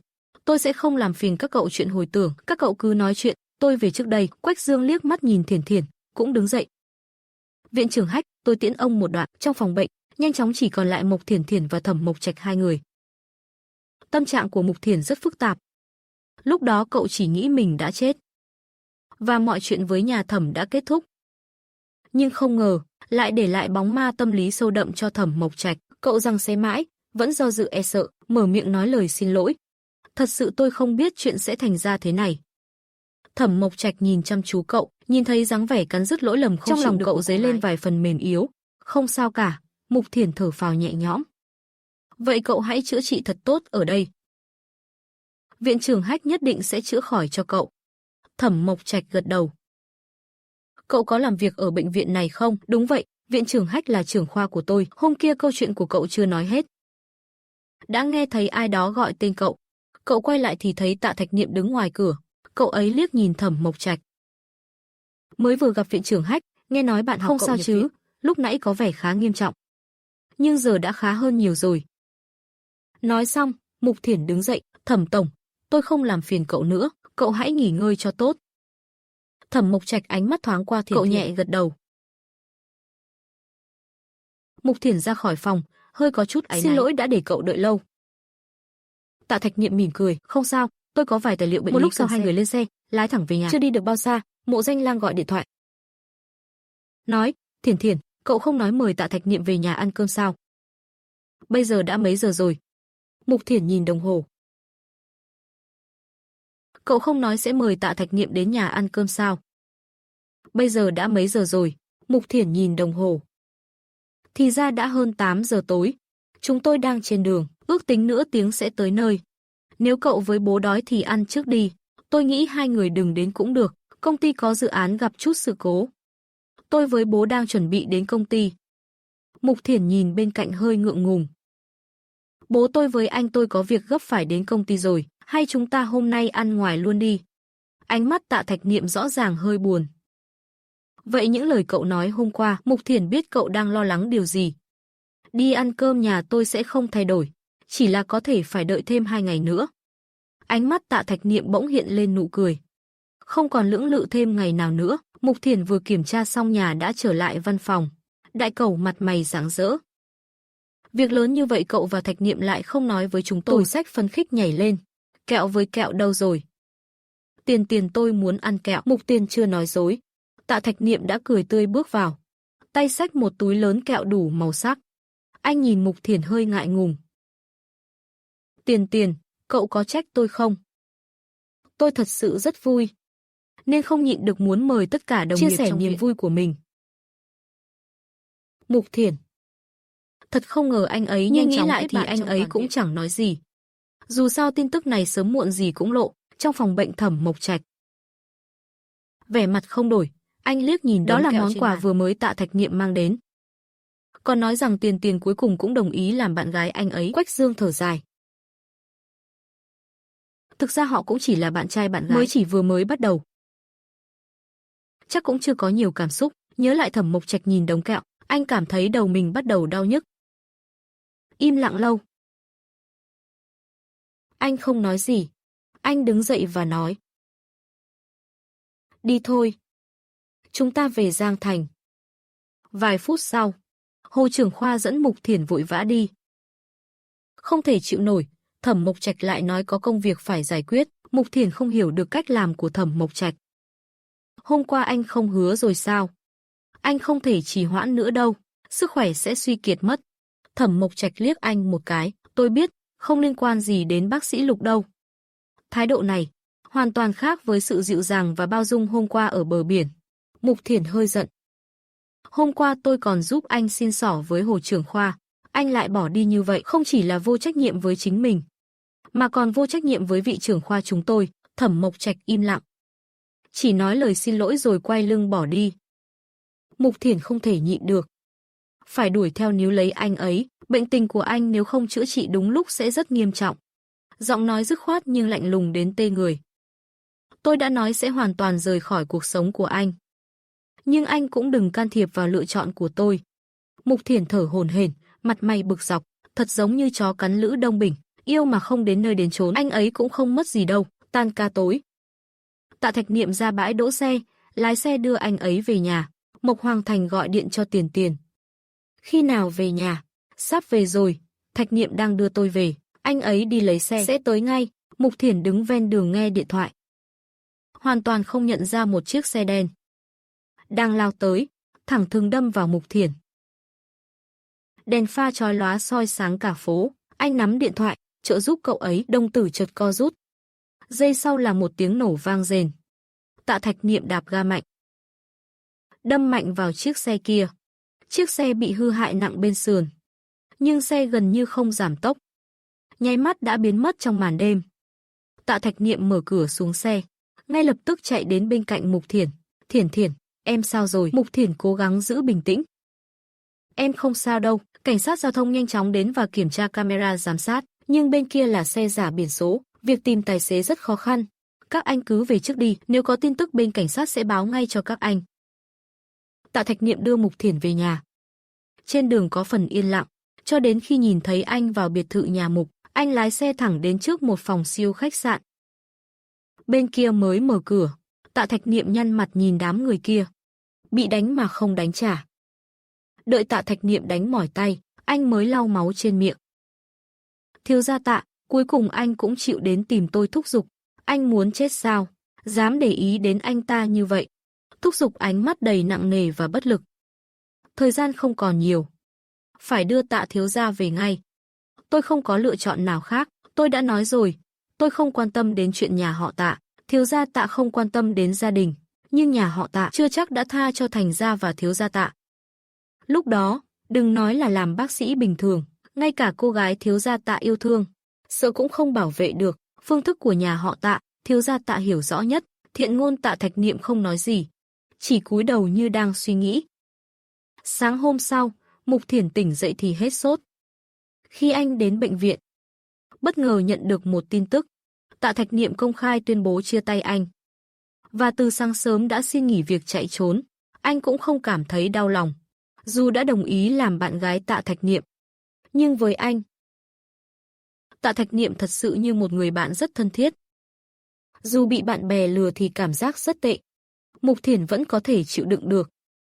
Lúc này, đối mặt ánh mắt thương hại của đồng nghiệp, anh chỉ lặng lẽ thay quần áo chuẩn bị đi làm. Vừa đến phòng làm việc, Hồ trưởng khoa lại đến tìm anh, hóa ra bệnh viện. Bệnh viện đề nghị anh đi Giang Thành học tập 3 tháng, Mục Thiển định từ chối. Bởi vì anh thật sự không muốn đến Giang Thành, nhưng Hồ trưởng khoa lại có ý kiến khác. Đi Giang Thành, một mặt anh có thể học tập, đồng thời thư giãn tâm trí. Khi về bệnh viện, sẽ chẳng còn ai nhớ đến chuyện của anh với Tạ Thiên nữa. Mặt khác, anh và ông Tạ trước kia có quan hệ. Đi giúp tôi chữa bệnh sẽ thuận lợi hơn nhiều. Mục Thiển có chút bất lực. Nhưng tôi không biết châm cứu. Hơn nữa tôi cũng không muốn đến gần ông Tạ Mộc Tể. Hồ trưởng khoa tràn đầy kỳ vọng. Không sao, tôi có thể dạy anh Lữ thông minh lắm. Chắc chắn một dạy là học được. Mục Thiển im lặng khá lâu. Xin lỗi, trưởng khoa, anh hãy tìm người khác đi. Hồ trưởng khoa bất lực thở dài. Nếu anh không muốn, tôi cũng không ép buộc. Tưởng rằng chuyện sẽ kết thúc ở đây. Không ngờ 3 ngày sau, trên mạng lại xuất hiện tin tức về Tạ Mộc Tể. Nhân viên Hàn Vô Nghĩ thuộc nhóm phim Trung Văn. Trong ngày họp báo, đã ám sát Tổng Giám đốc công ty Phượng Hoàng Tạ Mộc Tể. Phó Tổng Giám đốc Quách Dương tuyên bố hủy bỏ mọi hợp tác với Trung Văn phim. Và sẽ truy cứu trách nhiệm thủ phạm và Trung Văn. Mục Thiển xem xong ngay lập tức gọi điện cho Trương Túc. Nói chuyện này là thật. Hàn Vô Nghĩ đã bị cảnh sát bắt giữ. Hóa ra lúc trước nhà họ Hàn thất thế. Trương Túc vì có quan hệ tốt với Hàn Vô Nghĩ, đã cầu tra, Trương Công giúp Hàn Vô Nghĩ vào làm việc tại tập đoàn. Thế nhưng không ai ngờ, Hàn Vô Nghĩ lại ra tay ám sát vào ngày họp báo vài năm sau. Sự kiện này khiến giá cổ phiếu nhà họ Trương sụt giảm mạnh. Trương Công bị đẩy vào bệnh viện. Trương Túc vì chuyện này mấy ngày không ngủ được. Nếu nhà họ Tạ cố truy cứu, thì nhà họ Trương. Chưa nói hết câu, nhưng Mục Thiển đã hiểu. Ác mộng năm xưa lại hiện về. Trước là nhà họ Mục bị tổn thất, lần này có phải đến lượt nhà họ Trương rồi không? Anh đã đưa số điện thoại của Tạ Mộc Tể và Quách Dương cho Trương Túc. Nhưng cậu ấy vẫn không chịu. Tôi đã đi tìm Tạ Mộc Tể rồi, ông ấy còn không gặp chị tôi. Việc này anh đừng can thiệp nữa, nhưng tôi trước đây đã cứu ông ấy, biết đâu tôi tìm ông ấy có tác dụng. Thật ra trong lòng anh cũng không chắc, nhưng dù có tác dụng hay không, anh cũng phải cứng đầu đi tìm. Nếu ông ấy còn thương tiếc, sẵn lòng tha thứ, thì kết quả sẽ tốt hơn rất nhiều. Trương Túc không cự tuyệt Mục Thiển nữa, nghĩ đến anh ta vẫn còn nằm viện. Trong lòng đầy hổ thẹn, cuối cùng vẫn đồng ý. Mục Thiển trước tiên gọi điện cho Tạ Mộc Tể. Nhưng bên kia không nghe máy, anh lại gửi tin nhắn. Tổng Tạ, xin chào, tôi là Mục Thiển. Tin nhắn gửi đi không hề nhận được hồi âm. Gọi lại vẫn không ai nghe máy. Mục Thiển có chút thất vọng. Tạ Mộc Tể có phải không muốn nghe điện thoại của anh? Nửa tiếng sau, phòng làm việc Tổng Giám đốc công ty Tạ Mộc Tể sau cuộc họp trở về phòng. Phát hiện điện thoại có 2 cuộc gọi nhỡ và một tin nhắn. Ánh mắt rơi vào 3 chữ Mục biết ngay mục đích cuộc gọi. Hàn Huyên, ngón tay lưu luyến đặt lên nút gọi. Lại rút tay ngay về. Sau đó quay số nội bộ gọi Quách Dương. Kết quả điều tra của cảnh sát khi nào công bố? Chắc trong 2 ngày tới. Sau khi hoàn tất thủ tục kết án, Hàn Vô Nghĩ cũng đã thừa nhận. Cùng với bằng chứng camera, sự việc rõ ràng không cần điều tra thêm. Thế nhưng Tạ Mộc Tể lại nói, khi kết quả điều tra công bố, bộ phận quan hệ công chúng sẽ khởi động lại chiến dịch, không truy cứu nhà họ Trương nữa, chỉ truy cứu thủ phạm cá nhân. Quách Dương sửng sốt, tôi mới hôm qua mới tiếp nhận phỏng vấn báo chí, nói rằng sẽ truy cứu trách nhiệm nhà phim Trung Văn. Nói sẽ truy cứu trách nhiệm Trung Văn Ảnh Thị, mới mấy ngày đã đổi giọng nhanh vậy. Có phải quá nhanh rồi không? Hơn nữa Hàn Vô Nghĩ rốt cuộc là người của Trung Văn Ảnh Thị, chịu trách nhiệm thì vẫn phải chịu. Tạ Mộc Tể im lặng một lúc. Mục Thiển đã gọi cho tôi. Quách Dương thầm thở dài trong lòng. Lý do này anh hiểu rồi. Mục Tể chắc chắn không thể từ chối yêu cầu của Mục Thiển. Tạ Mộc Tể không để ý anh ta, tiếp tục nói, anh gọi điện cho Mục Thiển. Nói với anh ấy đừng lo lắng vô ích. Trung Văn Ảnh Thị sẽ không gặp chuyện gì. Quách Dương ngơ ngác, làm việc cho người ta mà còn sợ người ta biết. Lại còn đẩy việc nghĩa tình lên đầu anh ta, rốt cuộc nghĩ gì vậy? Phía bên kia, Mục Thiển vẫn chưa nhận được hồi âm từ Tạ Mộc Tể. Biết mình nóng vội, liều lĩnh rồi. Muốn cầu tình cho nhà họ Trương, thì phải thể hiện đủ thành ý. Nghĩ vậy, anh đứng dậy gõ cửa phòng của học chủ nhiệm. Chủ nhiệm, chỗ học tiến Đại học Giang Thành đã xác định chưa? Chưa, tôi đang định gọi điện cho hiệu trưởng. Để trao đổi việc này, học chủ nhiệm trông có vẻ đầu óc hơi căng thẳng, khoa chúng ta có từng ấy người, mà ai cũng có việc không đi được. Mục Thiển có chút ngại ngùng nói. Vậy bây giờ tôi nói đồng ý đi còn kịp không? Học chủ nhiệm lập tức sáng mắt, còn kịp. Dĩ nhiên còn kịp. Cô gái bận xong việc định gọi điện cho Mục Tiền. Thì điện thoại anh ta lại gọi đến trước, Quách công tử. Nếu tôi chữa được bệnh cho Tạ tổng, nhà họ Tạ có thể không truy cứu trách nhiệm nhà họ Trương được không? Quách Dương sững sờ, rồi nhanh chóng đáp lại, nếu Mục Tiền thật sự chữa được bệnh cho Tạ tổng. Dĩ nhiên được, Mục Thiển thở dài nhẹ nhõm. Vậy nửa tháng sau tôi sẽ liên hệ lại với Quách công tử, lúc đó hy vọng Quách công tử giữ đúng lời hứa. Nửa tháng này là thời gian tôi học phương pháp châm cứu. Không sao, tôi chờ tin tốt của Mục Tiền. Mục Tiền đừng lo. Trung Văn Ảnh Thị chắc chắn sẽ không gặp chuyện gì. Mục Thiển vốn tưởng rằng Quách Dương sẽ lại đi thuyết phục nữa sau nửa tháng. Thế nhưng mới chỉ qua 2 ngày. Nhà họ Tạ đã phát một bản tuyên bố không truy cứu trách nhiệm Trung Văn Ảnh Thị. Nhưng thủ phạm nhất định phải chịu trách nhiệm. Bản tuyên bố vừa ra, cổ phiếu nhà họ Trương bất ngờ tăng vọt. Ngay cả ông Trương đang dưỡng bệnh trong viện cũng vui lây. Trương Túc hào hứng báo tin vui cho Mục Thiển. Chị à, chị đã dùng cách gì khiến Tạ Mộc Tể đổi ý vậy? Mục Thiển cũng không ngờ mọi chuyện lại tốt đẹp đến vậy. Sợ Trương Túc nghĩ nhiều. Không cho cậu ta biết về thỏa thuận riêng với Quách Dương. Chỉ nói với cậu ấy rằng vài ngày nữa sẽ đi học tại trường y Đại học Giang Thành. Nửa tháng sau, Quách Dương nhận được điện thoại của Mục Thiển. Biết cô đã tới dưới tòa nhà công ty, Quách Dương kinh ngạc, vội vã xuống lầu. Quả nhiên, thấy Mục Thiển đang đứng lặng lẽ ngoài tòa nhà. Nhìn thấy Quách Dương xuống, Mục Thiển mỉm cười nhẹ. Lần này tôi đến là để du lịch, cũng là thực hiện lời hứa. Quách Dương bận rộn, nhưng tôi không thấy học chủ nhiệm đâu. Dù chủ nhiệm không tới, tôi cũng có thể chữa khỏi bệnh cho Tạ tổng. Quách Dương đang băn khoăn thì điện thoại reo. Là điện thoại của học chủ nhiệm gọi đến. Giải thích kế hoạch để Mục Thiển chữa bệnh.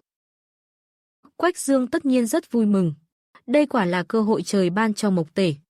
Anh ta mù quáng dẫn Mục Thiển lên lầu. Thẳng tiến đến văn phòng Tạ Mộc Tể. Mục tiểu thư, anh đợi tôi. Tôi vào nói với Mộc Tể một tiếng. Mục Khiêm Khiêm gật đầu. Lặng lẽ đứng ngoài cửa. Cánh cửa là giả. Cô ta nghe thoáng qua Quách Dương nói nhỏ vài câu. Rồi ngay sau đó, giọng lạnh lùng đầy ác ý của Tạ Mộc Tể truyền đến. Quách Dương, anh không muốn làm vậy sao? Bây giờ phải cho anh ta đi ngay lập tức. Quách Dương cũng ngán ngẩm vô cùng. Tưởng rằng Tạ Mộc Tể sẽ không nỡ từ chối Mục Thiển, ai ngờ lại còn quyết đoán hơn tưởng tượng. Nếu có gan thì đừng chỉ dám nghĩ trong lòng thôi. Biết nói nhiều cũng vô ích. Câm miệng đi. Anh ta thẳng thừng im lặng, quay người bước ra ngoài. Xin lỗi, Mục tiểu thư, Mộc Tể bây giờ có lẽ không cần ý chí của cô. Mục Thiển im lặng một lát. Tạ tổng nghi ngờ y thuật của tôi sao? Quách Dương không biết nói sao cho phải, cũng không hẳn vì chuyện đó. Thôi được rồi, Mục tiểu thư, tôi đưa cô xuống lầu trước đã. Mục Thiển không nói gì. Theo Quách Dương xuống lầu. Tạ tổng mấy giờ tan làm? Tôi sẽ đến sau. Bệnh tình của Tạ Mộc Tể nhất định phải chữa. Một là bệnh tình thật không khả quan. Hai là anh thật lòng không muốn mắc nợ bất kỳ trách nhiệm nào. Sớm thì khoảng 7-8 giờ. Muộn thì có khi tới 10 giờ hoặc hơn. Tôi nghĩ cô đừng đến nữa. Mộc Tể người khá cố chấp. Sẽ không đổi ý đâu. Mục Thiển mỉm cười. Không sao, tôi sẽ đến lại vào lúc 7 giờ tối. Ăn tối xong, thấy giờ cũng vừa đủ. Mục Thiển lại bắt xe đến công ty tìm Tạ Mộc Tể. Quách Dương rất bất ngờ khi nhận được điện thoại của Mục Thiển. Không ngờ cô thật sự đến. Anh vội vàng bước nhanh đi tìm Tạ Mộc Tể. Mục tiểu thư nói, cô ấy muốn bàn thêm chuyện chữa bệnh với anh. Tạ Mộc Tể nghe vậy nhăn mày. Quách Dương, anh rảnh thật đấy à? Nói rồi, anh ta ném tập báo cáo nghiên cứu trên tay xuống trước mặt Quách Dương. Nếu anh rảnh thật, thì làm ơn phân tích giúp tôi kết quả của báo cáo này đi. Hôm nay Quách Dương cũng bực tức dồn nén trong lòng. Tôi là vì anh mới đến đấy mà. Anh còn muốn kéo dài bệnh này đến khi nào nữa? Anh muốn đẩy cuộc sống của Mục tiểu thư thoát khỏi thế giới này dễ dàng sao? Nếu thật sự muốn đoạn tuyệt hết thảy, thì thà cứ giữ lấy ám niệm kia. Cậu ta vẫn đang đợi thẻ của anh ở dưới lầu. Anh tự quyết đi. Nói xong, anh ta đập cửa một tiếng, mặt lạnh bước đi. Còn Tạ Mộc Tể im lặng rất lâu. Cuối cùng vẫn nhấc máy gọi điện cho cô gái. Kết quả là Mục Thiển vừa định nói thì đã bị cắt ngang. Nếu Quách Dương truyền đạt chưa đủ rõ, tôi không ngại tự mình nói cho cô nghe, nhưng tôi không muốn cô đến chữa bệnh cho tôi. Giọng nói của người đàn ông lạnh lùng. Đó chính là câu trả lời của tôi. Cô có thể đi được rồi. Mục Thiển vốn định hỏi tại sao không muốn cô đến chữa, nhưng điện thoại đã bị cúp ngang. Suy nghĩ một hồi, cô quyết định tiếp tục chờ. Cô muốn trực tiếp hỏi anh ta tại sao lại cố tình không muốn cô chữa bệnh. Chẳng lẽ y thuật của cô thật sự kém? Đã hơn 10 giờ đêm. Tạ Mộc Tể vẫn chưa ra ngoài, nên cô lại gọi điện cho Quách Dương lần nữa. Quách Dương, Tạ tổng còn bận không? Quách Dương hơi bực, sao muộn thế này Mục tiểu thư vẫn chưa đi? Chưa, tôi muốn đợi Tạ tổng tan làm để nói chuyện trực tiếp. Quách Dương thực sự bực mình. Mộc Tể rốt cuộc đang làm gì vậy? Anh ta để một cô gái đứng dưới lầu, đợi suốt mấy tiếng đồng hồ, nhưng anh ta chỉ có thể nén giận giải thích dùm. Chắc anh ta vẫn còn làm việc ngoài giờ. Mục tiểu thư, cô đợi thêm chút nhé. Tôi sẽ đi gọi anh ta ngay. Tạ Mộc Tể vừa họp xong với quản lý phòng nghiên cứu phát triển. Hiện giờ đang mệt mỏi trở về phòng làm việc. Ngay lúc đó Quách Dương đẩy cửa bước vào. Đưa cho anh ta hai sự lựa chọn. Một là xuống gặp Mục tiểu thư ngay lập tức. Hai là tôi sẽ đưa cô ấy lên gặp anh. Anh chọn phương án nào? Biểu cảm Tạ Mộc Tể cho thấy anh ta vẫn đang đứng dưới lầu. Anh nói xem nào, người ta thích một ai đó thường tìm mọi cách để theo đuổi. Còn anh thì chưa bắt đầu đã muốn buông tay rồi. Cơ hội đang trao tận tay anh mà còn không muốn nhận. Quách Dương thật sự không thể hiểu nổi. Dù anh đã đồng ý rút khỏi cuộc sống của cô ấy, nhưng bây giờ chính là anh tìm đến, anh ấy lại muốn cô ấy chữa bệnh cho mình thì sao? Dưới lầu Mục Thiển đã ngồi đợi lâu. Chân hơi mỏi, cô liền ngồi xổm ôm đầu gối nghỉ một lúc chán nản. Cô nhặt một cành nhỏ, vẽ vòng tròn trên mặt đất. Ban đầu nghĩ nếu Tạ Mộc Tể vẫn không chịu gặp cô, thì thôi thà bỏ cuộc cho rồi. Dù sao cũng đã đợi lâu như vậy, cũng đủ thể hiện thành ý rồi. Đang nghĩ vậy thì một đôi giày da nam hiện ra trước mắt. Trên mạng, đã thấy gương mặt lạnh lùng sắc nét của Tạ Mộc Tể. Mục Thiển vội đứng dậy. Nhưng vì đứng dậy quá nhanh, cơ thể bị đau nhói một cái. Tạ Mộc Tể theo bản năng đưa tay đỡ lấy cô. Mùi thuốc kích thích phảng phất từ người cô.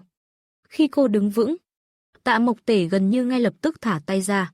Anh đã bảo cô có thể đi rồi mà. Tôi không hiểu tại sao cô không muốn tôi chữa. Nếu là vì lo lắng y thuật của tôi, thì hoàn toàn không cần thiết. Là một bác sĩ, nếu không có sự chắc chắn tuyệt đối, tôi cũng sẽ không đến Giang Thành để gặp cô. Tạ Mộc Tể im lặng không nói gì. Mục Thiển tiếp tục cân nhắc lời nói. Tạ tổng còn nhớ đêm bác Tạ bị tai nạn xe không? Tôi đã nửa đêm đến bệnh viện tìm anh, nhất định muốn giúp anh làm bản thuyết trình.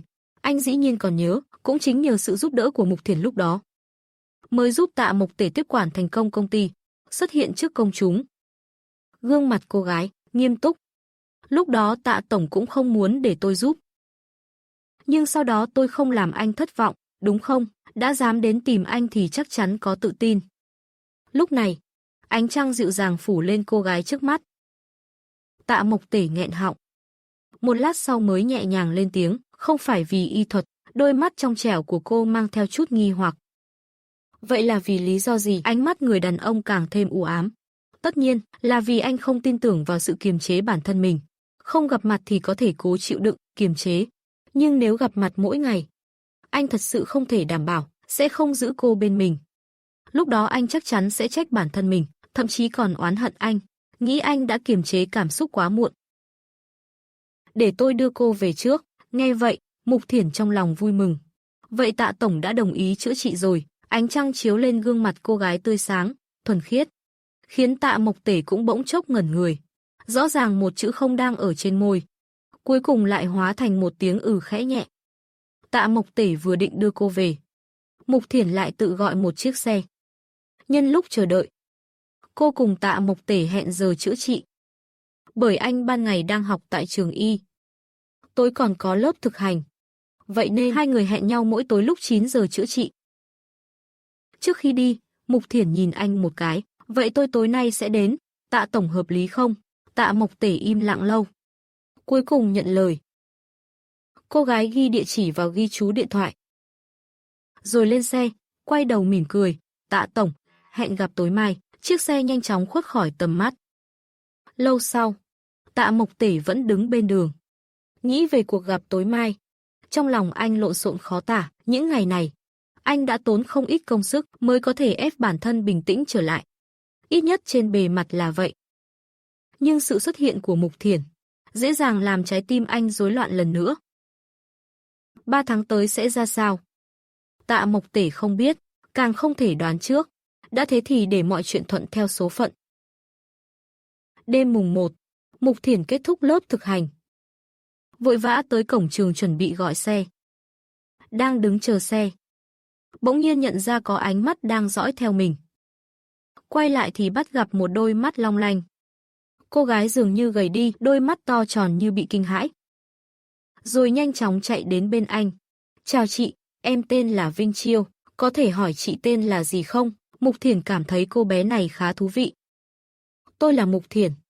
Vậy có phải trước đây là người phụ nữ của Mộc Bành, tổng giám đốc tập đoàn Hồng Viễn thành phố ấy không? Mục Thiển hơi sửng sốt. Nghe nói đã biến mất khỏi Giang Thành từ 5 năm trước. Không ngờ cô bé trước mặt lại còn nhớ rõ, nghĩ vậy, anh gật đầu thừa nhận. Ngày trước anh giả chết để tránh mặt Tạ Mộc Tể.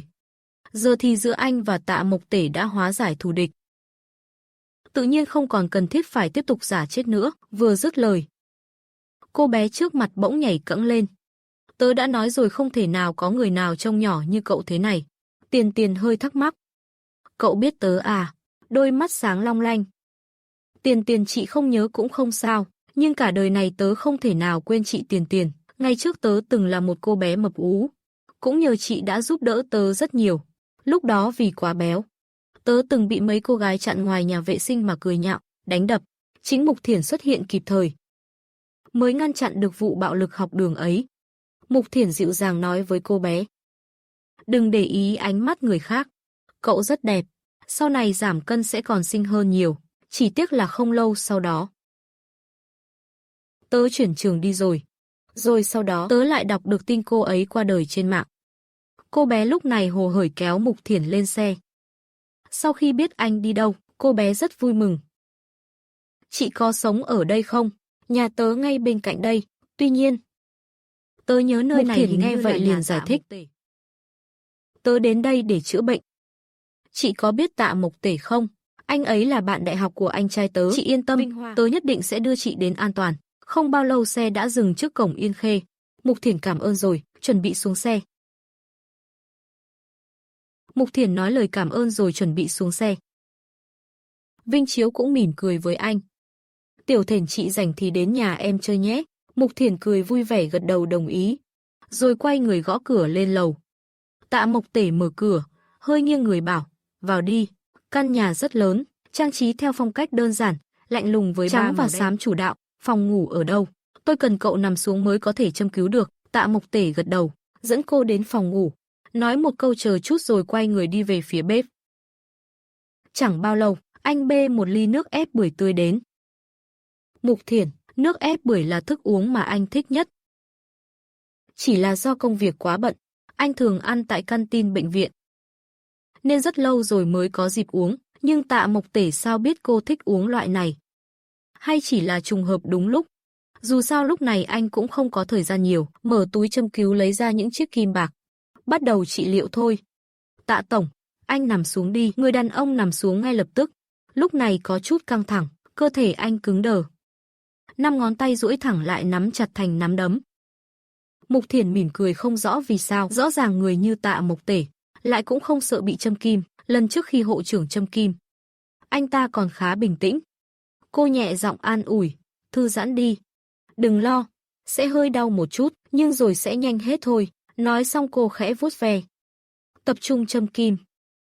Lọn tóc vô ý quệt qua tay anh.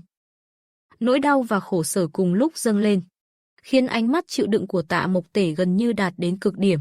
Các tình yêu ơi, hãy đăng ký kênh, thả tim và bình luận điều thầm kín với mình nhé. Thương lắm các bồ nè.